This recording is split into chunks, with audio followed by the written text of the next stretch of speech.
دا پوښتنه له نږدې هر انسان سره شته چې سکون یا خوشحالي ژوند کې څنګه ترلاسه کړم. تا سره هم کیدای شي دا پوښتنه وي. اکثره ځوانانو خویندو ورونو سره دا پوښتنې حتما وي. سکون څه ډول ترلاسه کړم؟ پوهیږئ الله پاک موږ او تاسې ته د سکون اصلي او رښتینې سرچینه ښودلې ده. قرآن کریم کې الله پاک څه فرمایي؟ اعوذ بالله من الشیطان الرجیم ومن آیاته ان خلق لكم من انفسکم ازواجا لتسکنوا الیها. د الله پاک له نښو نښانو څخه له معجزو څخه یوه معجزه دا ده ان خلق لكم من انفسکم، تاسې ته یې ستاسې له نفسونو څخه جوړه پیدا کړې لتسکنوا الیها، چې تاسې دوی سره په قرابت یا تاسې دوی سره ژوند پیلولو باندې سکون ترلاسه کړئ. تاسې چې کله دوی سره ژوند پیلوئ، شریک ژوند پیلوئ، سکون ترلاسه کوئ. دا د الله پاک نښې نښانې دي. کله چې انسان رښتینې او شرعي نکاح وکړي، پس له هغې نه د دوی په ژوند کې د ښځې او د میړه په ژوند کې یو عجیب سکون پیدا کیږي. خصوصا هغه انسانان چې دینداره وي، کله چې دوی د الله پاک نه عفاف یا پرده او عزت غواړي او د همدغې دپاره چې ځان له ګناهونو وساتي، دوی واده کوي، همداسې خویندې همداسې ورونه، الله پاک دوی ته ژوند کې یو غټ سکون اچوي. همدا چې نکاح وتړل شي، دی په یو بل باندې ګران شي. دې آیت د قرآن کریم ته په کتو باندې د سکون اصلي سرچینه میرمن ده. تاسې به تجربه کړي هغه کسانو چې واده کړی دی، خصوصا د هر انسان نه چې انسان لري دومره په تشویش نه لکه څومره چې انسان د میرمنې نه لرې وانې باندې تشویش. ته چې کله په سفر ځې تشویش دی، نارامه یې، د چا په اړه نارامه؟ هغه کسان دې ته ښه ځواب ورکولی شي چې واده یې کړی دی. کله چې دغه انسان له سفره راشي یا بیرته کور ته راستون شي، خپلې میرمنو خپلو بچو ته راورسېږي، خصوصا میرمنې ته، ژوند دې یو ډول سکون ډک شي، بیرته ډاډه شي، مطمئن شي، زړه یې ډاډه شي. دغه سکون بل چا سره ته نشي پیدا کولی. مور سره اوسېدل یا د مور دغه سره ګډ ژوند کول، دا هر څه یو بیل سیستم لري، یو بیل دغه دی، د هغې ارزښت او دغه انسان نشي راکمولی. خو یوازینی انسان چې کله ته یې څنګ کې ځان مطمئن او ډاډه احساسوې، میرمن ده. ځکه خو قرآن کریم ویلي، الله پاک فرمایلی چې لتسکنوا الیها. د مور په اړه دا نه دی ویلي، خور په اړه دا نه دی، نورو په اړه دا نه دی ویلي. هغوی یو بیل ځای او ځانګړی ځای لري. مور خو تر هر چا مهمه ده په ژوند کې. اما سکون به یوازې انسان هغه وخت ترلاسه کوي، انسان هغه وخت مطمئن کیږي چې کله خپل کور ته راستون شي، خپلې میرمنې تر څنګ. هغه کسانو چې واده کړی دی، دوی زما په خبرو ښه پوهېږي. لږ فکر که پرې وکئ، کله چې ته په سفر یې لرې کور نه، څومره تشویشونه دي، څومره نارامۍ. خو چې کله کور ته راستون شي، څومره انسان مطمئني. یا ته چې کله سفر باندې ځې او میرمنه در سره وي، تشویش در سره وي. اما کله چې له سفره راستنېږي، بیا کور ته راځي، دغه ډاډ ته کوم احساسوې، دغه سکون دی. سکون په حقیقت کې همدغې ته وایي چې ته یې کله تجربه کړي. هغه انسانان چې ناروا او ناپاکو پسې ګرځي، هغوی زما د خبرو مصداق نه دي. زه د هغوی په اړه خبرې نه کوم، ځکه چې کومه ګناه انسان کوي، هغوی به سکون چیرته پیدا کړي خپلې میرمنې سره. هغه خو د ګناهو کې غرق دی. زما هدف هغه پاک انسانان دي چې د الله د رضا دپاره له ګناهونو ځان ساتي، ځان بچ ساتي. دغه انسانان د سکون په رښتینې معنا باندې پوهېږي.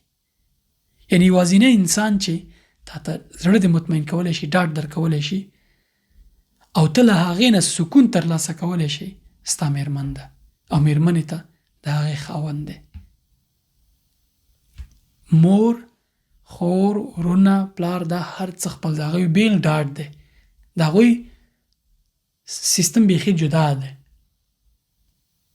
ښځې سره ژوند بڼه بیخي جدا ده.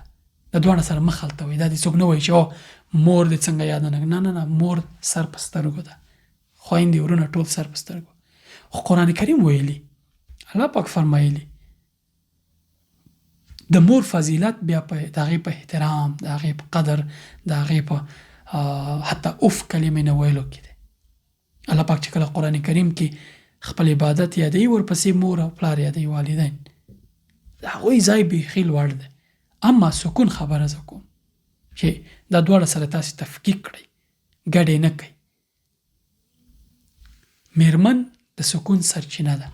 هغه ځوانانو ته زما سپارښتنه د ورورۍ دا ده، څوک چې سکون په لټه کې دي، یو شرعي واده وکړئ او د واده دپاره داسې یو څوک انتخاب کړئ، که خوري داسې یو میړه د انتخاب کړي ځانته چې دینداره وي، او که ورور یې ځانته د دینداره او هوښیاره میرمن انتخاب کړي.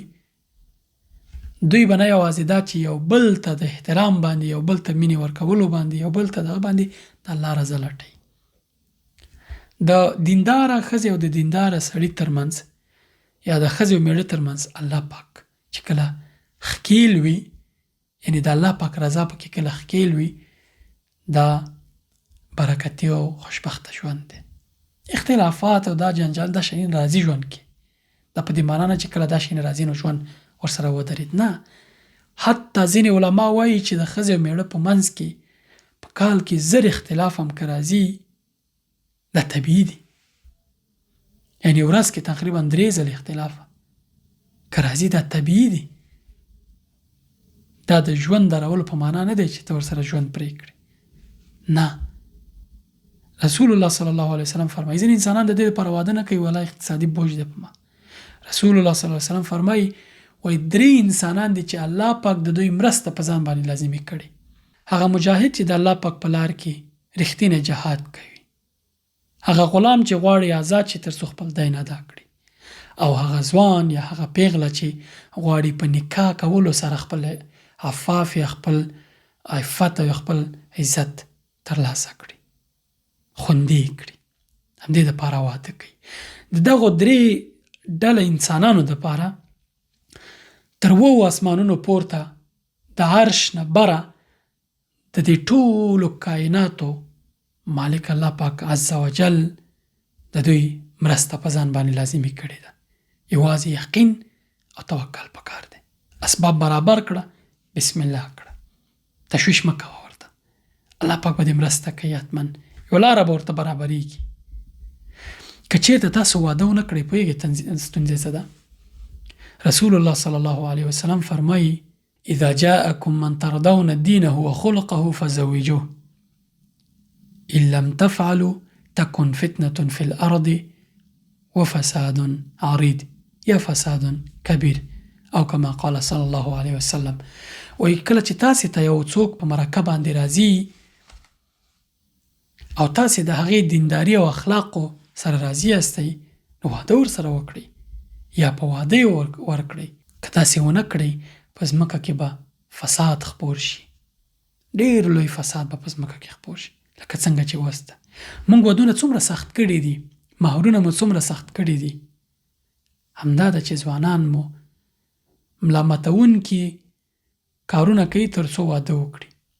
هغوی چې نشي واده نه تیر دي. هر ټولنه کې باید واده دومره اسانه وي چې څوک دې ته اړ نشي چې ناروا ته مخه کړي. هغه پلرونه، هغه میندې چې اولادونه یې وس نه لري چې واده وکړي او مقابل لوری د دوی ملا ماتوي د مهر باندې، نورو د هغو باندې دوی په ګناه کې ورسره شریکېږي.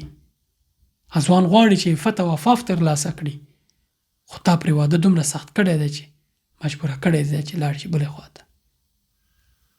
دې ته جدي پام پکار دی. ټولنه کې فساد مه خپروئ. یو ضعیف حدیث دی چې علما پرې استدلال کوي او یادوي، پکې راځي چې اقلهن مهره اکثرهن برکه. د چا چې مهر کمی، ژوند یې برکتي ډېري، برکت پکې ډېري. السلام علیکم ورحمة الله وبرکاته.